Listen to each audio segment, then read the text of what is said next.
Bueno, lo primero, ¿no es cierto?, que vale la pena mencionar es que la Constitución es una norma jurídica. Como norma jurídica establece derechos y obligaciones. No es solamente una mera declaración de principios. No es una Constitución una declaración poética, sino que está destinada a producir un efecto jurídico.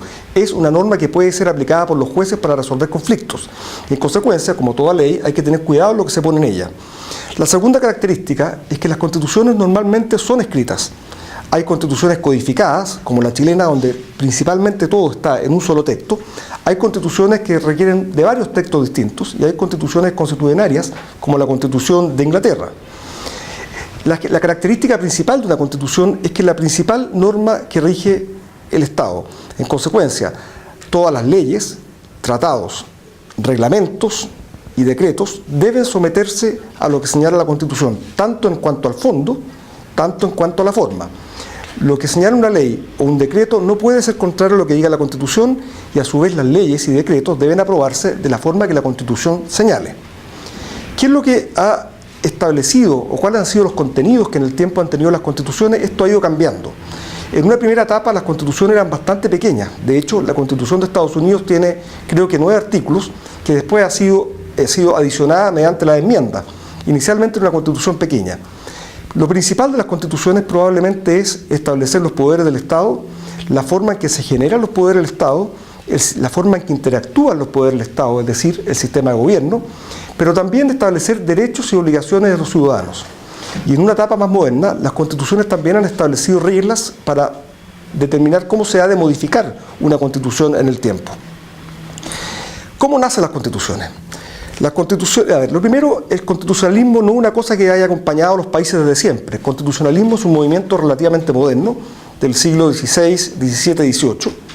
Previamente al constitucionalismo existieron documentos en la historia del hombre que podrían tener una base similar a lo que es una constitución. Algunos de estos documentos establecían derechos, como el Bill of Rights. Algunos tenían relaciones entre señores y el rey, como lo cierto la Carta Magna de Juan Sin Tierra. En España, en los fueros, existieron también documentos que eran preconstitucionales, pero las constituciones en el sentido moderno, es decir, esta mezcla entre regulación de poderes, establecimiento de derechos y obligaciones de los ciudadanos, son una invención de los últimos siglos y podríamos decir que la primera o la más importante, ¿no es cierto?, del siglo XVIII fue la Constitución de los Estados Unidos de América. ¿Quién dicta las constituciones? ¿No es cierto? Los abogados o los profesores decimos que hay un poder constituyente y el poder constituyente reside en teoría, ¿no es cierto?, en el pueblo, y una vez que se ha ejercido este poder constituyente, que ya existe una constitución, el poder constituyente se traspasa a los representantes del pueblo. Entonces existe un poder constituyente, que es el originario, y existe un poder constituyente derivado, que son las autoridades que han elegido los ciudadanos para ejercer este poder constituyente. En el caso de Chile, ¿no es cierto?, tenemos ya en la Constitución actual un poder constituyente derivado que está en manos del Congreso Nacional y del Presidente de la República. Todas las constituciones, esta otra pregunta, ¿todas las constituciones nacen de un acuerdo del pueblo? La verdad que no. En el tiempo hay algunas constituciones que han sido otorgadas, o sea, entregadas por un rey a sus súbditos o por un Estado soberano a su colonia. Hay constituciones que han sido pactadas luego de conflictos importantes en la sociedad y hay constituciones que han sido derechamente aprobadas luego de procedimientos democráticos. Y esto lleva a que muchas veces los teóricos, Carl Schmitt, por ejemplo, plantea que cuando nace una constitución es porque alguien tiene realmente la capacidad física, la fuerza de poder imponerla. No hay constitución que nace en sí misma, sino es a través de una persona que logra imponer que esa regla se cumpla. Eso es relevante.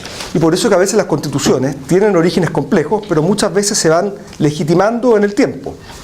En el caso chileno, por ejemplo, si nos preguntamos por la Constitución del 80, la historia nos obliga a irnos más atrás de la Constitución del 80.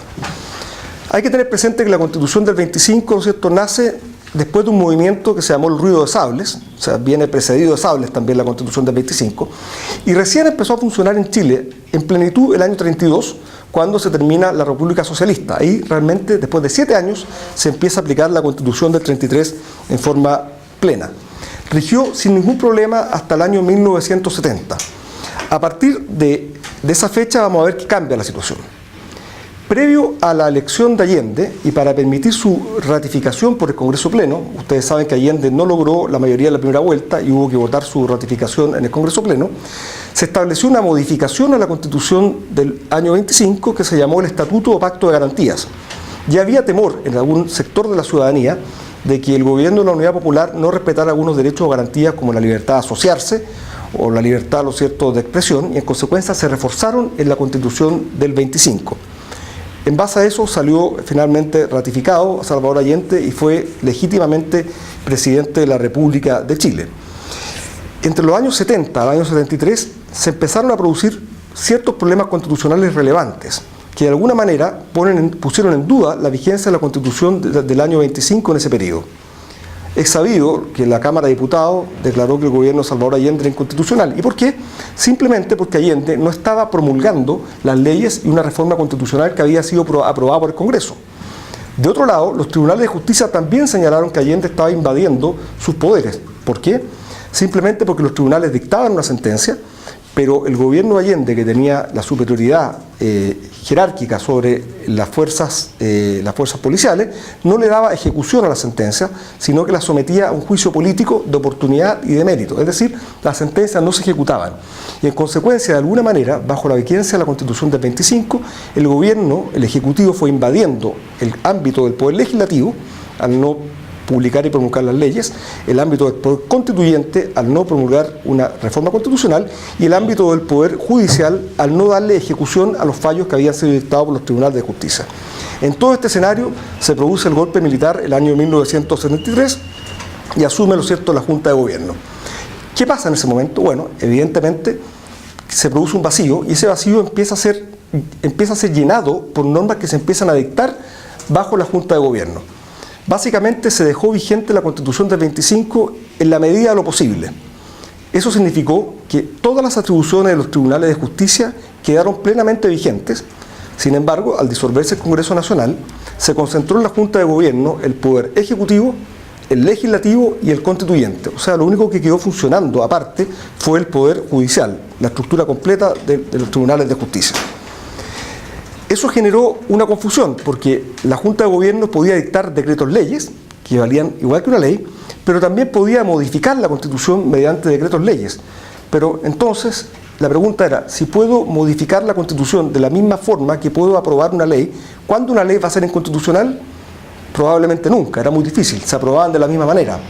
La Constitución no tenía una superioridad real y formal sobre la ley.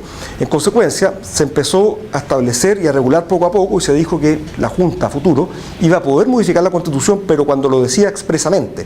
Y por lo tanto, los demás decretos leyes iban a poder ser contrastados con la Constitución, y si un decreto ley era contrario a lo que decía la Constitución, los tribunales de justicia podían declararlo en virtud del recurso de inaplicabilidad a las leyes. Entonces, de a poco se empezó a dar una estructura constitucional la Junta de Gobierno. Se citó a una comisión de estudios de la nueva Constitución, que fue un grupo de expertos constitucionalistas de un espectro amplio. Fue gran parte de un espectro amplio, aunque en algún minuto se produjo una renuncia de aquellos profesores y académicos que estaban más ligados al centro de la democracia cristiana. Pero el origen fue un espectro amplio. Y ese grupo constitucionalista desarrolló por más de 300 sesiones, fue escuchando a los distintos actores sociales y fue produciendo actas constitucionales que fueron reformas orgánicas a los capítulos de la Constitución del 25.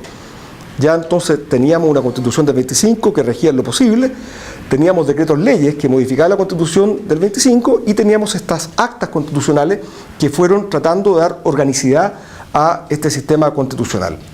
Finalmente, ¿no es cierto?, se elaboró una propuesta de nueva Constitución, un texto, esta comisión. Ese texto pasó a una revisión por parte del Consejo de Estado, que en esa época estaba presidido por el expresidente de la República, Jorge Alessandri, y finalmente la tercera revisión la hizo la Junta de Gobierno. Cuando hubo finalmente un texto acordado, se sometió a plebiscito. Sabemos que hay ciertas dudas sobre ese plebiscito, y ese plebiscito permitió finalmente que entrase a regir la Constitución el año 1981. Esa es la historia del origen de la Constitución de 1980. Es la Constitución que nos rige hoy día. La misma Constitución de 1980, yo diría que en algunas cosas sí y en otras cosas no. La Constitución que hoy día nos rige ha sido objeto de 36 reformas, 36 leyes de reformas.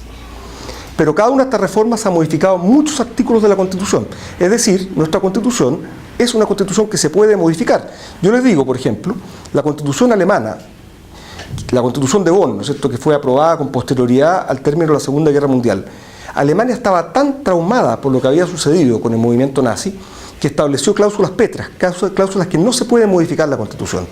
Nuestra Constitución ha demostrado ser una Constitución flexible, lo que sí requiere acuerdos amplios, porque precisamente la Constitución es una norma que está llamada a dar estabilidad al sistema y no a modificarse con la misma facilidad que se modifican las leyes.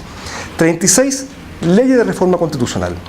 Dos muy importantes. El año 89 se aprobaron 54 reformas a la Constitución. Desaparecieron en ese minuto instituciones tan cuestionadas como el artículo 8, que se estimaba era un atentado al pluralismo político.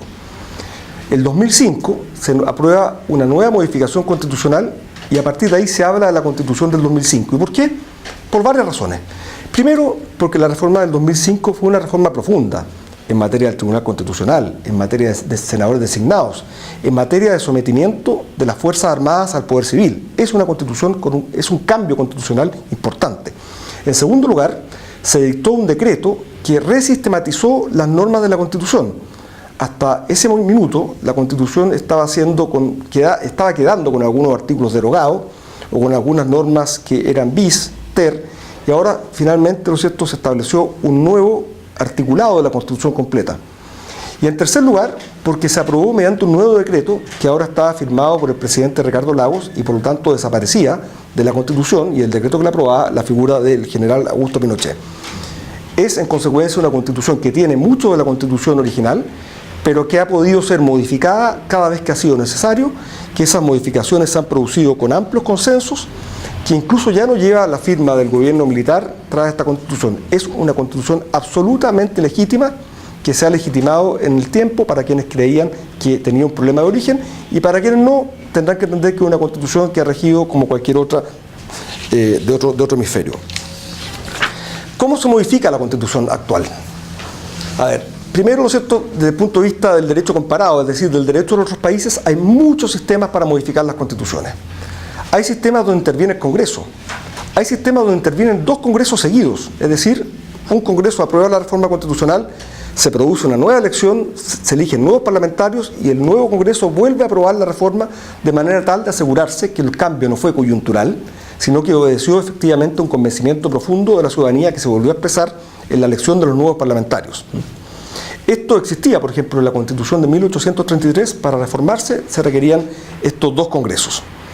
Hay también sistemas donde hay un Congreso que tiene dos cámaras, se aprueba la modificación en una cámara, después pasa a la otra cámara y finalmente se debe ratificar por el Senado o por el Congreso Pleno. Esto existió en Chile en la Constitución de 1980 original. Hay otras formas también de reformar la Constitución. Por ejemplo, una de ellas es una asamblea constituyente. Ahí, lo cierto, hay que preguntarse de qué asamblea constituyente hablamos, porque esto tiene mucha variedad en el tiempo y en el espacio. Una asamblea constituyente que se genera con personas designadas, con ciudadanos, una asamblea constituyente que tiene lugar en virtud de una elección donde se nombran los miembros de la asamblea constituyente. Existen en consecuencia muchas formas de asamblea constituyente y habría que analizar en relación a quienes están planteando la alternativa hoy día de qué estamos hablando, porque en última instancia podemos estar hablando de elegir, ¿no es cierto?, más parlamentarios o más, si quieren ustedes, políticos profesionales con un sueldo importante, con un costo importante para Chile, cuando en realidad nuestra Constitución establece que el poder constituyente es un deber de los parlamentarios que hoy día están en ejercicio. ¿Cómo se modifica la Constitución entonces hoy día en Chile? Obedece a la lógica de una democracia representativa. Nuestros parlamentarios tienen el deber, cuando se presentan a una elección, de expresar sus ideas de manera tal de que la ciudadanía vote conociendo cómo piensan estas personas. El inicio de una reforma constitucional lo puede hacer la Presidenta de la República, la Presidencia de la República o cualquiera de los parlamentarios, y puede iniciarse una reforma constitucional en cualquiera de las dos cámaras, sea en el Senado, sea en el Congreso. Segundo lugar, ¿no es cierto?, la tramitación de una reforma constitucional es sustancialmente similar a la tramitación de la reforma de una ley. Es decir, se tiene que aprobar por una cámara de origen y por una cámara revisora. Hay una diferencia importante. La reforma constitucional va a requerir por defecto de 3/5 partes de los diputados y senadores en ejercicio, salvo algunos capítulos donde se requieren 2/3 partes de los senadores y diputados en ejercicio. ¿Cuáles son estos capítulos? Bueno, el capítulo de base de la institucionalidad, que es el que regula los principios y valores fundamentales de la ciudadanía de la Constitución chilena.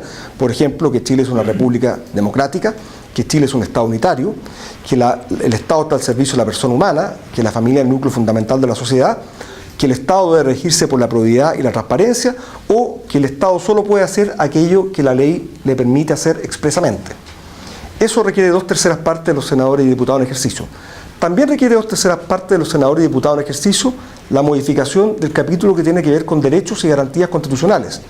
Todo lo que tiene que ver con nuestros derechos y libertades solo se puede modificar si existe un acuerdo de 2/3 partes de los senadores y diputados en ejercicio. Lo mismo con las normas sobre cómo se ha de modificar la Constitución. Para modificar las normas sobre la reforma constitucional se requieren también 2/3 partes de los senadores y diputados en ejercicio. Ustedes me preguntarán, ¿es un sistema muy rígido? ¿Es inusualmente rígido? Yo les contesto. La Constitución de 1980 ha probado tener un sistema que ha permitido la reforma en el tiempo. El quórum de las 2/3 partes de los senadores y diputados en ejercicio está presente en constituciones tan democráticas e incuestionables como la de España, la de Alemania o la de Estados Unidos. O sea, no es una cosa inusual este quórum de las 2/3 partes de los senadores y diputados en ejercicio, y bajo mi óptica me parece que es fundamental que una Constitución tenga una supremacía de fondo, es decir, que la ley en sus contenidos no se pueda oponer a lo que diga la Constitución, sino también una supremacía formal, es decir, que la Constitución no se pueda modificar de la misma forma en que se modifica la ley, porque si no tiene una supremacía formal, va a ser simplemente imposible que la Constitución logre encauzar la ley, por ejemplo, para respetar los derechos de las personas que están establecidos en la Constitución o en los tratados internacionales que están ratificados por Chile y que se encuentran vigentes. En consecuencia, la pregunta final es: ¿qué está haciendo hoy día entonces la presidenta? Si está tan claro, ¿no es cierto?, cómo se modifica una Constitución. Pues bien, lo que está haciendo la presidenta es, en ejercicio de su potestad reglamentaria autónoma, es decir, de regular aquellas materias que no son propias de ley, lo que ha hecho es crear un proceso preconstituyente. La presidenta está siendo poco exacta, por decirlo de alguna manera, cuando le dice a la ciudadanía: este es el proceso constituyente. No, esto no es el proceso constituyente. El proceso constituyente está regulado en la Constitución. Esto es un proceso preconstituyente de consulta a la ciudadanía. La presidenta ha abierto un periodo ordenado donde la ciudadanía va a tener la oportunidad de participar en cabildos, encuentros locales en una primera etapa, que son autoconvocados. Cualquier persona los puede organizar en su casa, con un mínimo de 15 y un máximo de 30 personas, que van a tener que seguir en el debate, ¿no es cierto?, una metodología que el gobierno les propone y que tiene que terminar con un acta donde se definen 7 derechos, 7 deberes, 7 instituciones y 7 principios que las personas han juzgado importantes y sobre las cuales se pronuncian si hay acuerdo, medio acuerdo o desacuerdo. Una vez que se haya producido la etapa de los cabildos o encuentros locales, que termina el 23 de junio, el gobierno va a recoger todas estas actas, las va a procesar y va a partir de ahí a hacer un resumen. Y ese resumen, que van a ser también 7 deberes, 7 derechos, 7 instituciones y 7 principios, van a ser la base del proceso siguiente, que es el de los cabildos provinciales. Se van a exponer estos acuerdos de los cabildos locales y la gente va a entrar a discutir nuevamente si hay acuerdo o desacuerdo.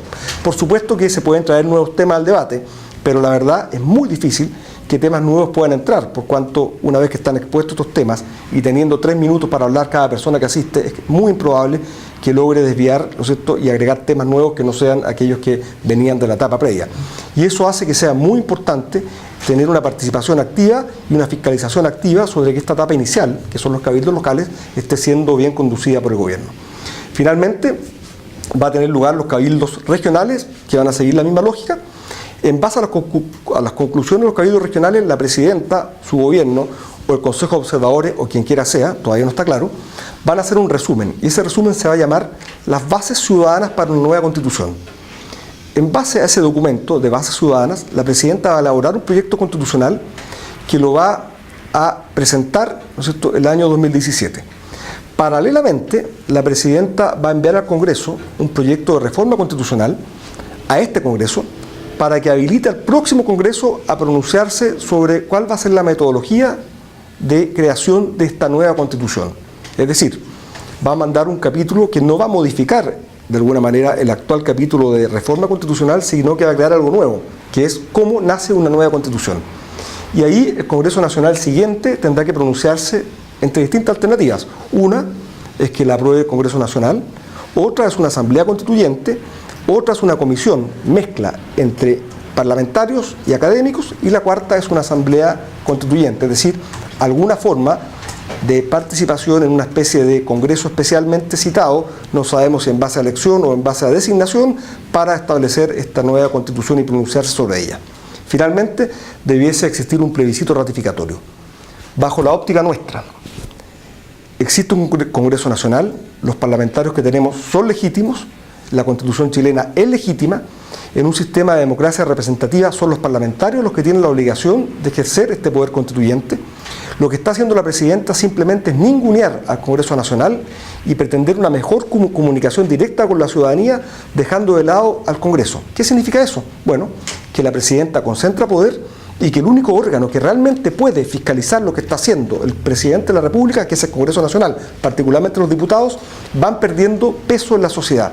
Y eso nos parece grave y peligroso. No tenemos ningún problema en un proceso abierto de recepción de ideas, pero creemos que este proceso no debe debilitar lo esencial, que es la democracia representativa que tenemos hoy día en Chile. Muchas gracias por escucharme.